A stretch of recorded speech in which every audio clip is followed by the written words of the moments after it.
you all for coming. I wish it were cooler. I wish it were better lighted. I wish the carpet didn't look like a barn. But then again, this is a public institution, and we're lucky we have any lights at all. And probably within a couple months we won't.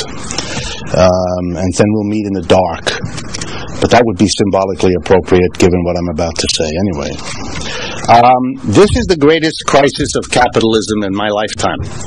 And given the way you all look and given my white hair, that means it's the greatest crisis of capitalism in your lifetime too.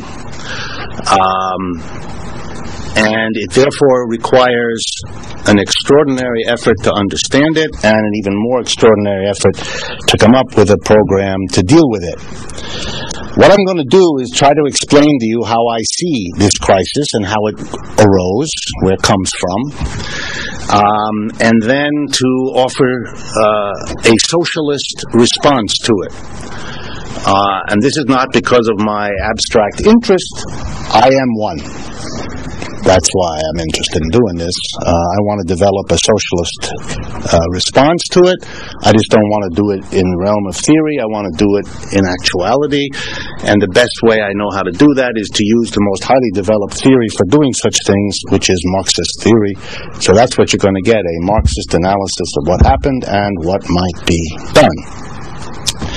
So let me begin, as is necessary in these sorts of things, by saying what I think this crisis is not. It is not, for example, a financial crisis. It strikes me as outrageous, as an attempt to limit the scope, the causes, and the implications of this thing, as if it were only one sector, finance. That strikes me as the equivalent of thinking that a serious pain somewhere in your body should not be investigated as to whether or not it has something to do with the system of your bodily functions that happens to show up here or there. It's an attempt to make the symptom where it blows up be the localized place beyond which it hasn't spread. You might hope it hasn't spread, but simply asserting it and assuming it could be deadly. And I think it's deadly in this case. I also don't think this has much to do with executive pay, which has been outrageous for at least 25 years in this country. It doesn't have to do with greed. You probably have figured out already that greed predates this crisis. Consequently, these are efforts in my mind to keep us away from the central issue, which is to raise the question, is this a crisis of the system as a whole, rather than a problem with this or that aspect of the crisis? The media are virtually at one in keeping it limited. That's, after all, the job of the media in our culture, to calm us, to relax us, to give us human interest stories instead of the news. And so I don't want to do that. And so I want it to be understood that my approach is to say this is a crisis that affects all the parts of this system, manufacturing, services, finance, to be sure, included, but in no way restricted. It didn't start with finance. It's not ending with finance. I want to put it back in the context from which I think it was ripped. In order to do that, and always because I'm conscious, being an economics professor, that I have colleagues in the room, or even if they're not in the room, they'll hear about it, it's always necessary for us to do something on the board to demonstrate kind of our bona fides, that we can do things on the board. So I'm going to do that. And I'm going to tell the story, as best I can, of how we got into this mess here in the United States. And I'm going to divide this little graph into two parts. One part goes from 1820 to around 1970, 150 years, during which the productivity of American workers went up each year. The line goes up simply to say that the average worker produced more stuff every year than they did the year before. They were trained better, they had better machines, they had more machines, so the productivity per worker went up every year. Okay. For this period of time, I'm going to draw a second line, and that second line represents what happened to workers' wages in the United States. It's really remarkable that the wages of American workers rose from 1820 to the 1970s. Every decade, they were higher than the decade before. Real wages. Real wages means the amount of money you get as against the prices you have to pay for the things you use your money for. And the profits when something like that too. In other words, productivity went up, and in the sense of economics, the workers shared that productivity rise by rising wages, and the corporations enjoyed rising profits. Okay? And that's very peculiar. There may not be any other capitalist country that had 150 years of that experience. It certainly gave the American working class the idea, and you'll see the relevance of this in a couple minutes, gave the working class the idea that the United States was really special. Here's a place where year after year you do better. Your children will do better than you did, and your grandchildren will do still better, and there's something awfully special. Some people called it the exceptional America. And, you know, being Americans, the major explanation for this required looking up. He likes us better than he likes other people, something that's been reaffirmed, as you know, many times. George Bush said it too. Sarah Palin said it the other night, so it's well known. There are other arguments given. You know, we have virgin land, untouched land, as long as you forget the people who were touching it before.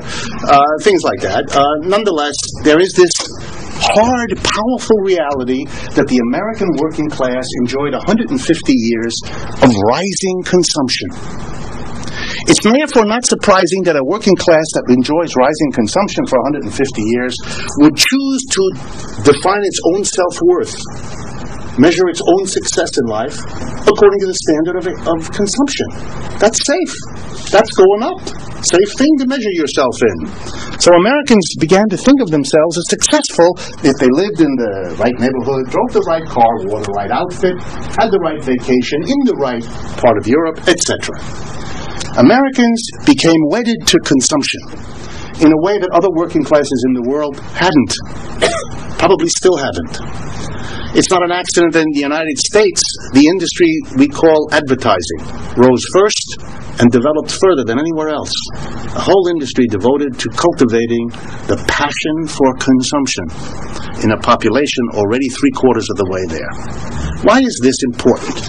It's important because in 1970, the world changed for the American working class in ways I don't think it has come to terms with at all. Here's what happened. The middle line, the real wages, stopped going up. They go like this, sort of, tending down a little bit.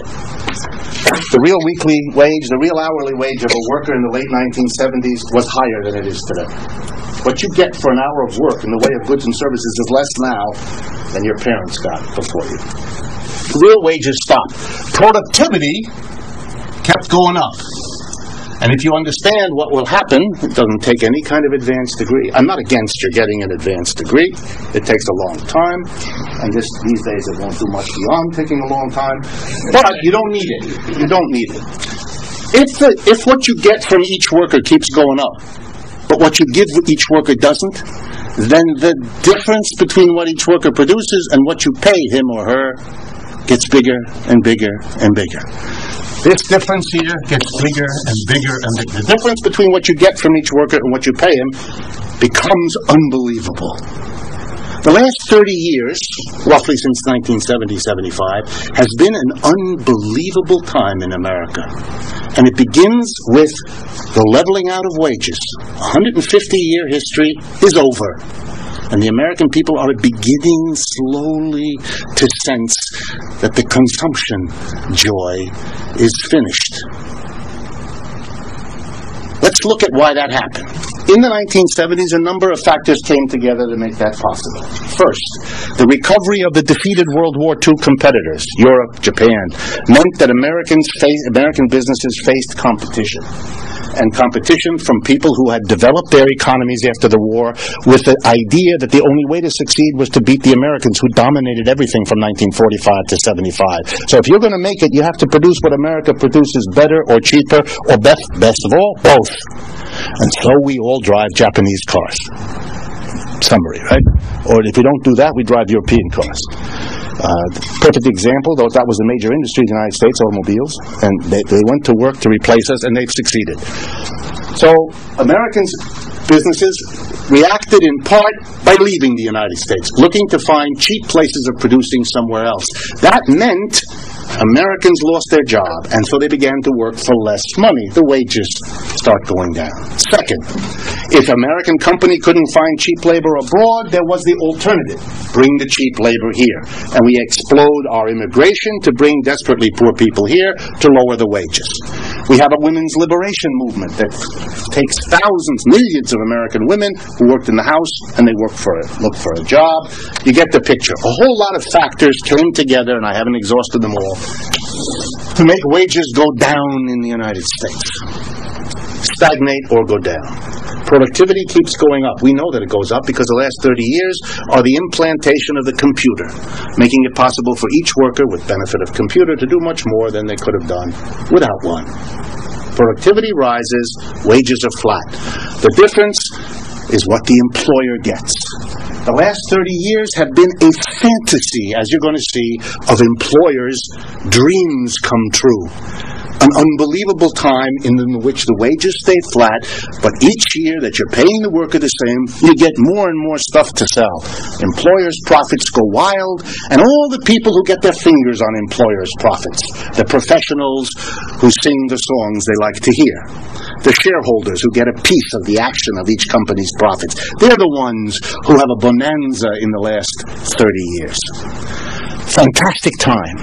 The only thing more profitable than simply making the money off the worker whose wages are flat while he produces more are all the people who handle this exploding bundle of profits, who package it and repackage it and finance it and lend it and borrow it and invent new mechanisms. That's called the finance industry. Of course they went crazy.